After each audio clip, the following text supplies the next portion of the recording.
क्या आप जानते हैं कि 1947 में बंटवारे के समय कुछ बंगाली हिंदू भागकर मेघालय आए थे? मेघालय की लगभग सारी जमीन जनजातियों की है। उदाहरण के लिए गारो हिल्स में एक बॉर्डर टाउन है बागमारा। वहां एक नदी बहती है जिसका नाम सुमेश्वरी नदी है।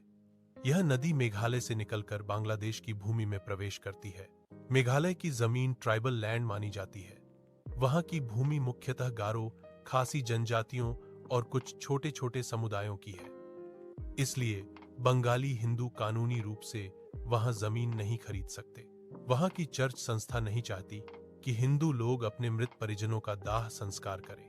परिणाम स्वरूप हिंदुओं के पास अपने प्रियजनों को जलाने के लिए कोई निर्धारित स्थान नहीं है। पहले वे लोग नदी के किनारे दाह संस्कार कर लेते थे, लेकिन पिछले 10 वर्षों में स्थिति और कठिन हो गई है। बॉर्डर पर फेंसिंग बढ़ा दी गई है, निगरानी सख्त हो गई है और अब वहां जाना भी खतरे से खाली नहीं है।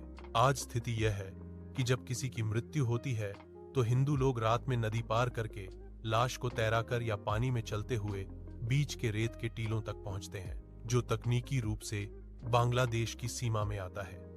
वहां वे नदी की रेत इकट्ठा करके उसका चित्ता स्थल बनाते हैं और चुपचाप अपने मृतकों का अंतिम संस्कार करते हैं। अपने प्रियजन का अंतिम संस्कार करने के लिए भी लोगों को सीमा पार कर अंधेरे में नदी पार करनी पड़ती है। जब तक इस समस्या का उचित समाधान नहीं निकाला जाता, इन लोगों के लिए हिंदू होना बेहद कठिन बना रहेगा।